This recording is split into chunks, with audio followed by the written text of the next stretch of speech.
Então, antes de nós lermos a palavra e iniciarmos o nosso culto, eu quero dar a você uma palavra de tranquilidade, que você fique feliz, tranquilo, de estar com Cristo. A presença do Senhor nos alegra, nos traz consolo, nos traz paz, nos traz ânimo. Então, que você esteja animado neste momento, que o Senhor consiga falar ao teu coração. Não se desespere, não fique constrangido desse momento tão terrível, para que você não entre em depressão. Muitos estão ficando meio né, como se sentindo numa jaula, engaiolados, mas eu creio que isso tudo vai passar. Se não passar aqui na terra, no céu eu tenho certeza que vai passar. Que possamos ficar alegres, motivados a seguirmos em frente nessa caminhada com Cristo, em nome de Jesus. Vamos orar neste momento e pedir ao Senhor que nos oriente, que nos guie, que nos guarde, que nos proteja. É o que fazemos todas as noites. Pai de amor, te louvamos mais uma vez pela tua presença conosco, pelo teu Espírito Santo que nos ilumina. Ó Senhor, queremos também pedir por estes que estão ao alcance da nossa voz, que neste momento estão clamando também pela tua ajuda, pelo apoio, pelo refrigério do teu Espírito, que a tua mão protetora possa estar ali, orientando a cada um, guiando cada passo, que eles sintam, Senhor, a tua mão e inclinem os seus ouvidos para ouvir a tua palavra. Que o teu Espírito seja abundante no coração de cada um e que a tua presença, Senhor, traga farturas de alegria, conforto. É o que nós te pedimos em nome de Jesus. Amém e amém. Muito bem, à medida que nós vamos lendo os textos, à medida que nós vamos desenrolando o nosso estudo, muitas dúvidas vêm chegando, muitas pessoas vão perguntando um monte de coisas. E a última pergunta que fizeram para mim, com relação a como Deus poderia estar irado se Jesus levou a ira de Deus na cruz. Eu não sei bem aonde essa pessoa leu isso, que Jesus levou a ira de Deus na cruz, mas Isaías tem uma palavra bem parecida com isso, onde diz que Cristo levou sobre si as nossas dores, né? Ele sofreu para que tivéssemos perdão. Então, eu quero dizer que a ira de Deus, ela está manifestada, e quando Paulo escreve aos Romanos, escreve bem depois que Jesus já tinha sido morto e tinha ressuscitado, e Paulo já pregava o evangelho da salvação, e é um dos argumentos que Paulo vai usar para os romanos, para dizer que a ira dele se manifestou para aqueles que transformam a verdade em mentira, para aqueles que preferem a vida na carne do que a vida no espírito, para aqueles que preferem dar ouvidos às paixões deste mundo e não estar atentos a uma vida de santidade na presença do Senhor. Então, quem ouve a voz da pregação do evangelho e se rende a essa voz, é lógico que não há ira de Deus sobre ele nenhuma. Mas Cristo levou sim as iras, as dores de toda a humanidade, se essa humanidade quisesse. Ele veio para salvar a humanidade inteira. A ordem de Jesus foi ir de pregar o evangelho a toda parte, a toda criatura. Aquele que crê, esse será salvo. O que não crê, o texto lá diz, não sou eu que estou dizendo, já está condenado. Então, a condenação já está sobre o mundo. A ira de Deus já está sobre o mundo. Não sou eu que estou dizendo isso. Não adianta ficar tirando o texto do contexto para tentar discutir coisas que não vão chegar a lugar nenhum. Você tem que usar o texto dentro do contexto. Quando o apóstolo Paulo escreve aos Romanos e fala dessa ira de Deus, Jesus já tinha morrido. Ninguém melhor do que o próprio apóstolo Paulo para defender o evangelho, como um grande apologeta que foi, um grande pregador do evangelho, da salvação em Cristo. E ele mesmo, Paulo, é que diz que a ira de Deus se manifesta sobre aqueles que pervertem a verdade, que transgridem as regras, que fazem dos seus próprios corpos templos do diabo e não templos do Espírito Santo. Então, acho que essa questão não vale muito a gente ficar se batendo, porque eu não estou aqui para debater conceitos filosóficos de outros pensadores que às vezes estão numa denominação, mas a cabeça deles está com doutrinas completamente fora da própria denominação que ele pertence. Mas também uma outra dúvida surgiu com relação a esse contexto da sequência dos acontecimentos, e eu preparei aqui uma ordem para que você possa seguir rapidinho, para a gente voltar logo para o capítulo 13 de Apocalipse, certo? Então, nós colocamos em ordem aqui. Letra A, o que vai acontecer então? arrebatamento. Então, 1 Tessalonicenses 4, 14 e 18, eu vou botar esse estudo hoje mesmo lá na nossa página, a Bíblia Tem Resposta, pastor Jorge Videira. Então, letra A, primeira coisa que acontece, arrebatamento, certo? No céu, tribunal de Cristo. E no céu, bodas do Cordeiro, certo? Aqui na terra, ao mesmo tempo que as coisas estiverem acontecendo no céu, aqui na terra, a grande tribulação, certo? Então, você vai ver que após esse arrebatamento, a grande tribulação acontece praticamente que no mesmo momento. O anticristo é decretado, o anticristo assume o poder. A igreja sobe, porque com o Espírito Santo aqui e a igreja sendo luz, o anticristo, que representa as trevas, não tem poder de comandar, certo? Depois, nesse contexto todo, a igreja fica no céu enquanto a grande tribulação estiver acontecendo, e aí, no final da grande tribulação, vem a batalha do Armagedon. Aí Jesus desce com a igreja, certo? Nesse período, ele estabelece o seu milênio, e esse julgamento, chamado julgamento das nações, vai acontecer. Esse julgamento em que cada nação, como ela se comportou com Israel, aqui mesmo na terra, vai haver o que a Bíblia chama de julgamento das nações, que nada tem a ver com o juízo final, que também não tem a ver com o tribunal de Cristo, que é outra coisa, que eu vou explicar depois com calma, como é que vai ser esse tribunal, o que vai ser julgado.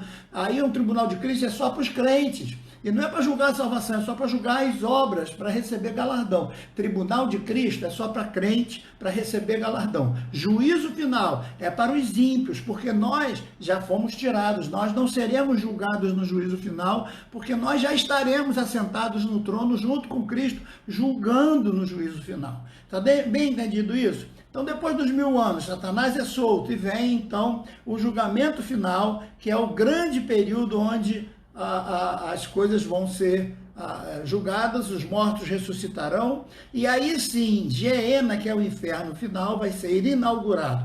E Deus então vai remodelar tudo do seu jeito, da sua forma, não se sabe como, e um novo céu, uma nova terra vai acontecer. Não sei se ainda há dúvidas quanto a isso. Se houver, coloquem suas dúvidas aí por escrito, não é? Ou então mandem do jeito que vocês acharem que devem, para nós conversarmos, certo? Então, nós estamos falando a respeito da questão das figuras de linguagem usadas em Apocalipse. Lemos o Apocalipse, capítulo 13, do 1 até o 8. E agora estamos recapitulando cada uma das palavras que nós encontramos ali, certo? Encontramos a palavra mar e entramos num determinado acordo de interpretação, que nós podemos interpretar de duas formas. Ou o mar é o mar mesmo, e essa besta seria um animal gigantesco, com um 666 escrito na testa, babando e cuspindo fogo, sei lá.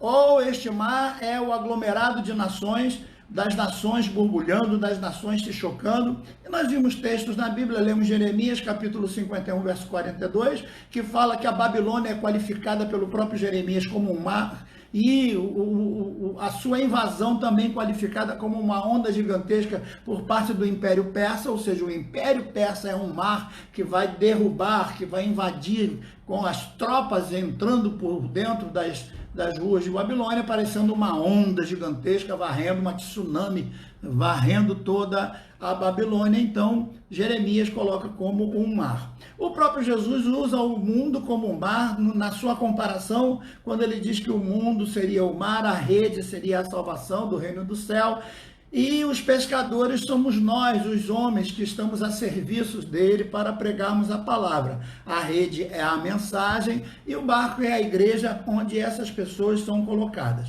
Falamos um pouquinho, então, dos significados da palavra mar na Bíblia, que pode ser mundo, nações, reinos, reis, exércitos, etc. Depois entramos em discussão sobre a palavra que vem nessa sequência, que seria a palavra besta, porque João diz, eu vi subir do mar uma besta. Aí falamos sobre as 3 palavras bestas que estão contidas nesse Novo Testamento, escrito em grego, A palavra zoon, que significa criatura viva, uma criatura, um animal comum, uma besta de carga, um animal muito forte, então seria o Quitenos, e o Therion, que seria uma besta fera, quer dizer, uma fera com poderes acima da sua natureza comum, quer dizer, um leão gigantesco, um jacaré muito grande, um tubarão muito grande. Então seriam animais acima, né? Se bem que tubarão é peixe, não é animal, mas é só para vocês terem uma ideia da gigantesca forma que ele viu. Então, o que ele viu realmente não se sabe. A gente não sabe que se ele viu um animal, se ele viu uma coisa gigantesca, o que ele viu na realidade não dá para saber, mas pela palavra besta utilizada, ele viu alguma coisa muito grande, muito poderosa, saindo do meio das ondas para governar toda a terra, para fazer com que toda a terra ficasse submissa, para que toda a terra ficasse inclinada diante de si. Então, esta coisa seria muito poderosa, certo? Então, a expressão que ele usa lá com relação à besta é a palavra Therion. Então, essa expressão é usada para indicar algo com proporções gigantescas, certo? Como o carro besta utiliza esse nome. Então, João viu sair do meio das nações algo com proporções grandes, gigantescas, enormes, com condição de dominar, de pisar, de esmagar tudo pela frente. Algo poderoso para dominar e pisar e esmagar. Também continuamos lendo, né, o texto onde há uma comparação dos contextos do que ele viu com o contexto do que Daniel viu, certo? Porque João vê um animal com 10 chifres, assim como Daniel no capítulo 7 vê os 10 chifres, assim como a estátua que Nabucodonosor sonha no capítulo 2, nós vamos ler isso no futuro, também é uma estátua com 10 dedos em cada pé das suas duas pernas, que representam a divisão dos dois impérios romanos, Oriente e Ocidente. Nós também podemos ver isso mais tarde, com uma forma mais cautelosa. Então veja que Daniel vai colocar, o próprio Daniel, capítulo 7, versículo 24, ele vai identificar que os chifres representam impérios, que os chifres vão representar os reinos, os reis, aqueles que viriam, como do próprio Nabucodonosor, depois o império de Ciro e Dario, e depois o império do Alexandre o Grande, e o império romano, que viria também depois, sendo esses 4 animais, assim como a visão do sonho de Nabucodonosor, que tem a cabeça, que representa a Babilônia, o peito, que representa os persas, o ventre, que representa os gregos, e as pernas e pés, que representa o Império Romano. Vamos falar isso depois, para vocês verem 4. Quando a gente estiver falando do animal com 4 rostos, os 4 seres viventes, um tem rosto de animal, um tem rosto de boi, outro tem rosto de águia, o outro tem rosto de homem, o outro tem rosto de boi. Nós vamos falar desses 4 impérios de novo, vamos voltar a eles, porque eles têm uma importância muito grande no estabelecimento desses tempos. Quando o apóstolo diz que vindo a plenitude dos tempos, então tudo que tinha que estar preparado. Então veja, o Império Babilônico destruiu toda a religiosidade de Israel para quebrantar Israel diante do Senhor. Não Israel, Judá, porque Israel já tinha sido destruída. Depois veio o Império Persa, auxiliando para deixar que eles cultuem e voltarem para sua terra, para recolocar o templo no lugar, certo? Nesse contexto vai surgir no Império dos Persas o profetismo, o sacerdotismo, que é a questão da volta para os cultos. Eles vão começar a ter vários profetas.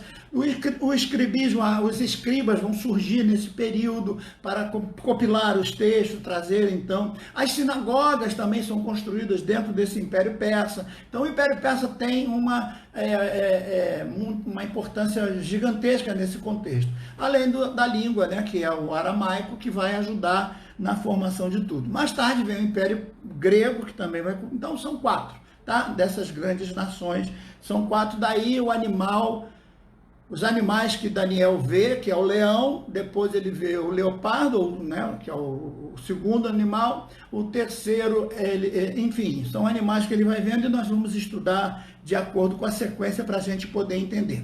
Então, o leão, que representa a Babilônia, depois vem o urso, que representa os medos e persas, depois vem o leopardo, que representa o ventre da estátua de Nabucodonosor, e por último as pernas e os pés, que é um animal desconhecido, que Daniel não conhecia, que Daniel nunca tinha visto. Ele chama de animal aterrorizante, um animal que ele nunca tinha visto. É como ele vai se referir ao Império Romano, e nós vamos ler esse texto com cuidado. A gente está agora só seguindo a questão aqui desses chifres se formando, dessa forma de governo se formando, desse jeito da terra se moldar para que esses chifres aconteçam, porque a besta tinha 10 chifres, e se cada chifre é um reino, um império, um rei, alguém que é destacado para reinar, então o mundo seria dividido em 10 impérios diferentes, em 10 tipos de comércio diferentes, em 10 tipos de segmentos diferentes, e esses 10 trabalhariam para comandar todos, e teriam entre eles 7 cabeças, cabeça no sentido de governo, de autoridade, assim como Jesus é o cabeça da igreja. Então, tudo tem uma figura de linguagem importante nesse contexto, para a gente não ficar pensando que vai surgir uma fera lá com 7 cabeças dentro do mar e tal, e fica todo mundo esperando um troço desse, e diz que a Bíblia é um livro de sonhos, né? E não compreende a Bíblia dentro do seu contexto específico, do seu contexto, embora simbólico, mas profundamente literal, porque é o que nós estamos vendo aqui. Já estamos vendo as nações se mobilizando, as uniões que são feitas, a Europa se unindo com o comércio comum europeu, os Estados Unidos formando o chamado NAFTA, a tentativa do Mercosul, né? Os tigres asiáticos e tal, tudo em prol de tentar formar 10 chifres, 10 aglomerados de nações para uma forma de comércio comum internacional. Isso não foi determinado para daqui a 10 anos, 20 anos, não. Isso já foi determinado há algum tempo e já vem se tentando isso há algum tempo para que essas coisas aconteçam. Então, nós temos o comércio comum europeu, nós temos o NAFTA, nós temos o Mercosul, os tigres asiáticos e por aí vai, nesse contexto todo, para formar esse império com esses grandes chifres que são 10. Agora ele fala de cabeças. É importante entender que cabeça tem a ver com governo, tem a ver com aquela pessoa que está na liderança. No entanto, dentro dessas 7 cabeças é que surgiria um pequeno chifre para governar sobre todos, que aí seria o anticristo. Mas note que cabeça tem a ver com governo, tem a ver com aqueles que mandam. E vocês já devem estar acostumados com a expressão G7, onde os 7 grandes, maiores países do mundo, os grandes países, aqueles mais importantes, já estavam se reunindo, depois convidaram a Rússia, e aí ficou o G8, e hoje já está sendo comentado o G20, né? G20 é o que está se falando hoje, mas pela Bíblia, são 7 as cabeças que vão governar todo esse sistema que nós entendemos como governo universal dos nossos dias. Amém? Até aqui? Então, sobre os chifres, olha que coisa interessante. Sobre os chifres haveria um nome de blasfêmia, certo? Então, os 10 diademas, um diadema em cada chifre, uma identificação para cada chifre, uma forma de identidade para cada chifre, um tipo de idioma para cada chifre, enfim, tudo sendo estabelecido de acordo com o comércio comum e a forma de se comprar e vender, para que todos possam, no mundo inteiro, serem marcados com esse sistema e o sistema controlar todas as pessoas em todos os lugares. Então, todos terão números e serão marcados por estes números, certo? Então, é importante você entender que quando a Bíblia fala de cabeças e diademas, ela não está, por exemplo, falando do prendedor de cabeça. Diadema nada tem a ver com prendedor de cabeça. Eu ainda peguei na minha época pastores que proibiam as irmãs de botar prendedor de cabelo, porque dizia que era o diadema da besta, né? Diadema nada tem a ver com prendedor de cabelo. Diadema é uma forma de identidade. Ela é colocada ou como coroa, por isso que o rei se destaca dentre os outros por causa da coroa que ele usa, por causa da forma de se vestir, então o rei se destaca. Qual é o diadema dele? É a forma dele se destacar ou se apresentar entre os outros. E todos os seres humanos também terão um diadema, certo? Quando Jesus se manifestar, também terá o seu diadema. No fundo, serão vários, né? Para cada nação, para cada tipo de povo, ele vai ser apresentado para poder trazer todos eles a um único rebanho, a um único redil. E a gente vai chegar lá quando estiver lendo Apocalipse com calma, para dar esses detalhes de forma pormenorizada.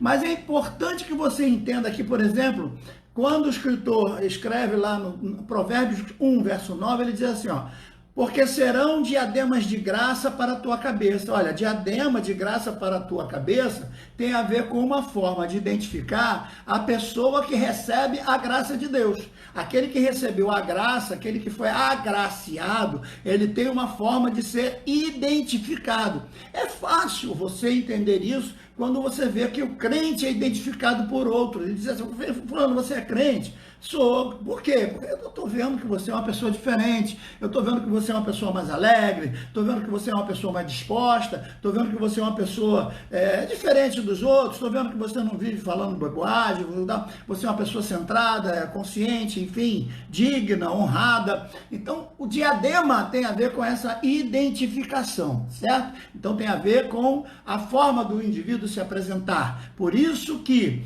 essas nações terão as suas identidades importantes para determinar como cada uma vai proceder, e cada uma, dentro desse complexo geral globalizado, terá a sua função para que um único líder governe através destas 7 cabeças que governarão os 10 impérios, e toda a terra se curvará dentro desse contexto. Eu não sei se eu estou indo rápido demais, se eu tiver. Então vamos continuar.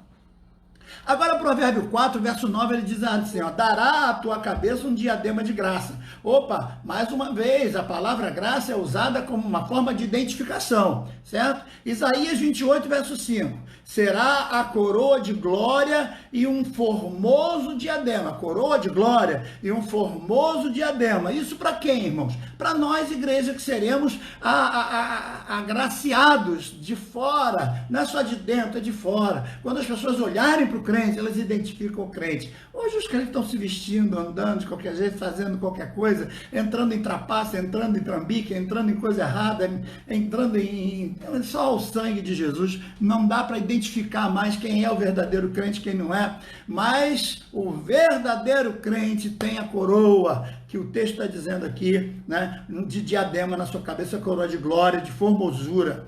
Agora, Isaías 62, verso 13, ele diz, será uma coroa de glória na mão do Senhor, um diadema real na mão do Senhor teu Deus. Opa, que coisa linda, mais uma vez, a palavra diadema sendo usada para identificação. Então, quando cada um dos chifres da besta terá um diadema, terá uma forma de identificação. No nosso caso, são todas coroas de glória, de graça, de bênção, de maravilha. No caso deles, a gente não pode dizer a mesma coisa, infelizmente, certo? Mas vamos seguir em frente, porque o texto continua. Se você pegar Apocalipse, capítulo 19, versículos 11 e 12, você vai ver que Jesus também, quando vier, estará com a cabeça cheia de diademas. Diz assim, eu vi o céu aberto e eis um cavalo branco. E o que estava sentado sobre ele chama-se Fiel e Verdadeiro e julga e peleja com justiça. E os seus olhos eram como chama de fogo, e sobre a sua cabeça havia muitos diademas. Olha, então ele é agraciado, ele é benevolente, ele é longânimo, ele é o rei, ele é o Senhor, ele tem vários títulos, várias identidades no sentido de glória, de honra, de tudo, né? O Senhor dos Senhores.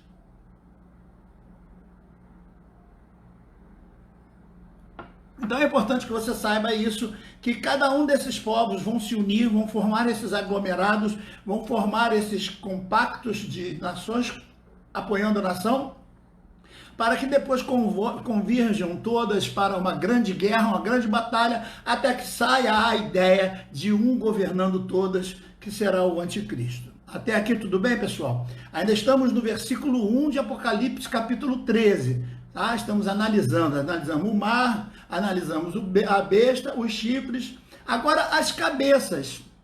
E diz assim, sobre as cabeças,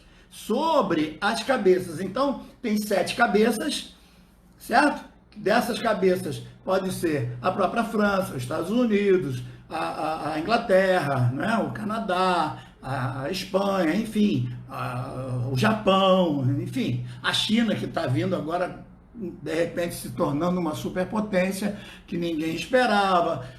Enfim, as nações estão se formando para que o bloco econômico internacional se forme, porque a besta, o anticristo, como eu já falei, uma pessoa, o falso profeta vai ser uma pessoa religiosa que vai trazer para o anticristo o poder de um ser divino, certo? Então veja que religião e poder de comando, de política vão se unir para dominar o povo, e eles vão usar um sistema, o sistema globalizado, o sistema que vai dominar a todos, que vai condicionar a todos, que vai poder acompanhar todos, vigiar todos, numerar todos e poder colocar todo mundo dentro de um cabresto, de uma sociedade extremamente controlada, que vai ser o que nós conhecemos aqui como besta, certo? E sobre estas cabeças, um nome de blasfêmia. Olha, é difícil saber que nome o anticristo vai usar, como ele vai se apresentar com seu nome de blasfêmia, e como ele vai ser honrado como nome de blasfêmia, e que nome vai ser dado, mas já posso dar a vocês algumas ideias, porque a Bíblia diz que ele vai ser contrário a tudo que se chama Cristo. Tudo que se chama Cristo, ele é contrário. Por quê? Porque ele é anticristo. A Bíblia chama ele de anticristo.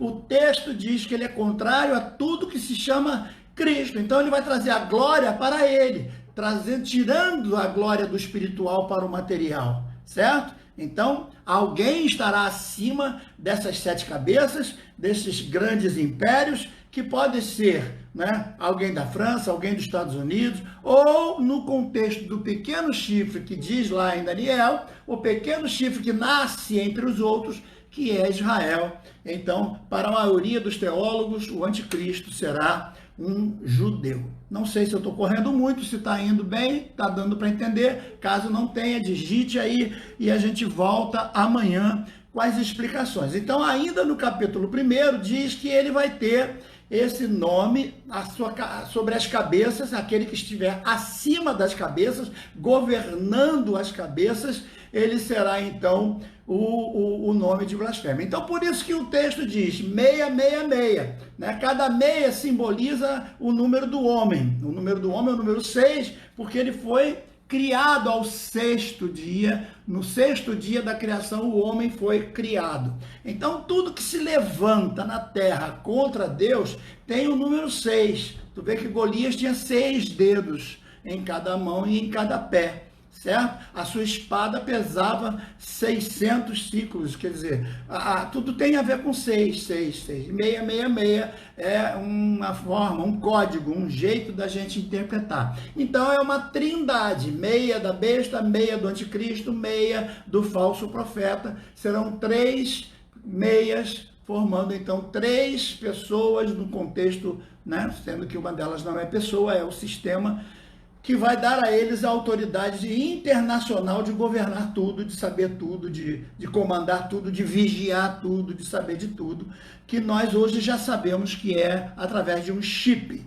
Começou lá atrás através das marcações dos produtos, não sei se vocês lembram dos códigos de barra, posso falar sobre isso daqui a mais um tempo. Cada produto tinha um código de barra, por exemplo, eu tenho aqui um produto na minha mão e posso aqui, por exemplo, vocês podem perceber um código de barra. Então, quando o leitor lá do checkout, quando você passa o produto lá, o computador já vê esse número? Então, através desse número, aqui você tem, por exemplo, o número 7, que diz que esse produto foi feito no Mercosul, onde está o Brasil. O número 7 é o código do Mercosul.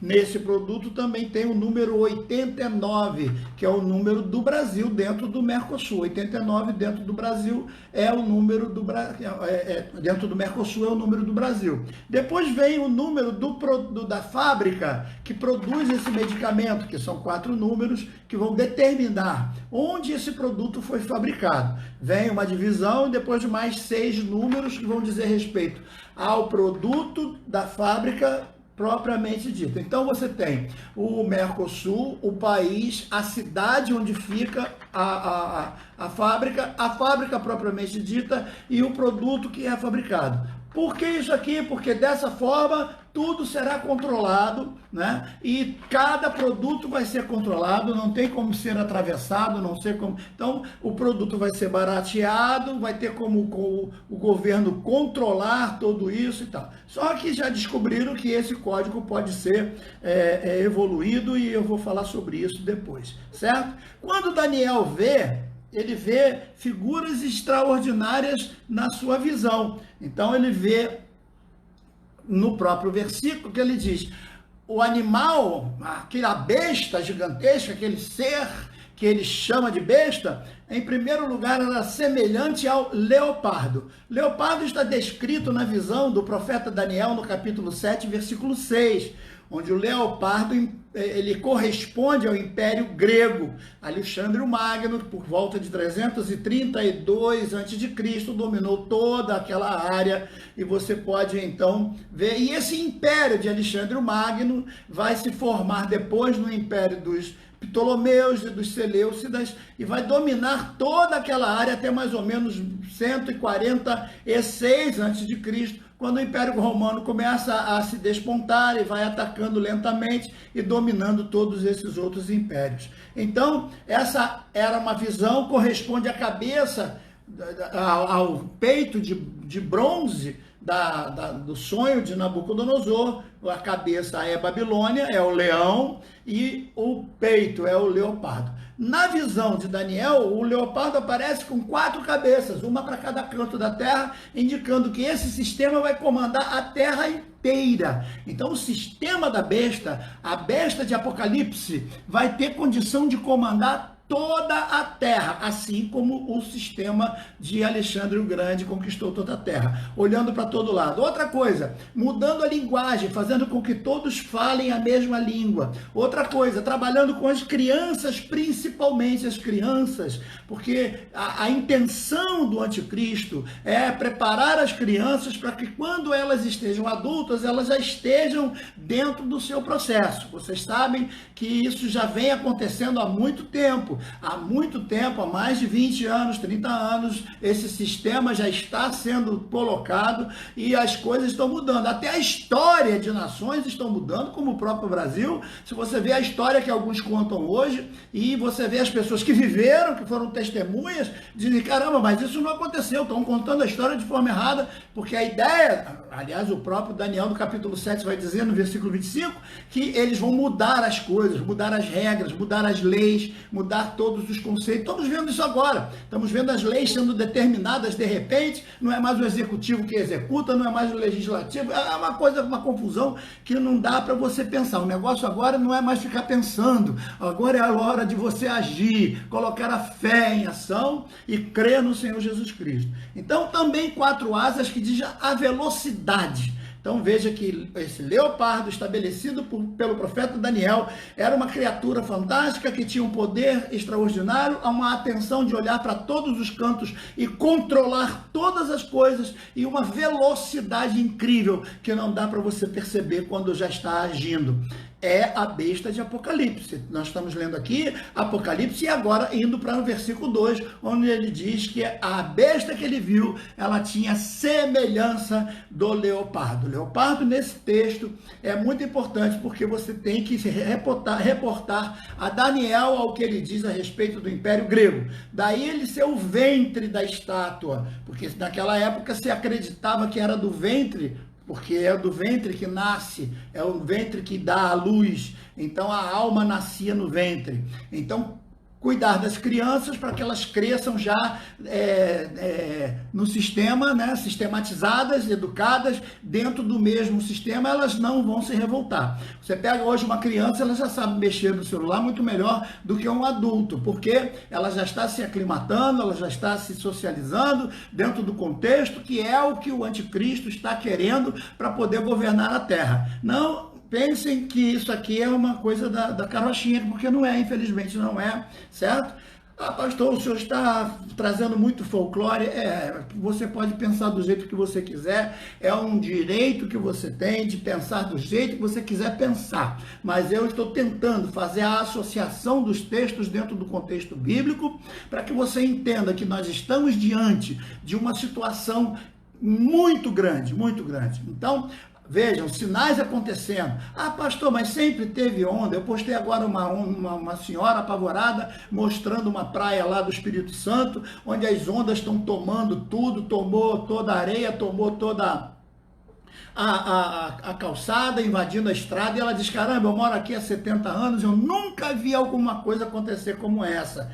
E alguém diz, ah, mas sempre teve esse tipo de coisa, o mar em ressaca sempre aconteceu. Eu não sei, mas eu fui menino, não parece não, parece que eu sou muito velho, mas eu fui menino. E na minha época de jovem, eu nunca ouvi falar de fenômeno El Ninho, nem El Ninha, certo? Mas de um tempo para cá, tudo que acontece de sobrenatural, a culpa é do El Ninho. Então, é o El Ninho, então todo mundo fica tranquilo, ninguém mais fica alarmado. Então, um tufão é o El Ninho, um vulcão é o El Ninho, é o El Ninho. El Ninho é o dono que ele recebe a culpa de tudo, e todo mundo fica tranquilo. Ninguém mais fica alarmado quando vê uma grande tempestade varrendo a terra, quando vê maremotos, quando vê tsunamis, quando vê tanta coisa. Porque o que é um tsunami? É um terremoto debaixo d'água, que faz com que as placas tectônicas se movam e criem uma onda gigantesca que varre toda a terra. Por isso que Jesus falou que os homens desmaiariam na expectação das coisas que viriam ao mundo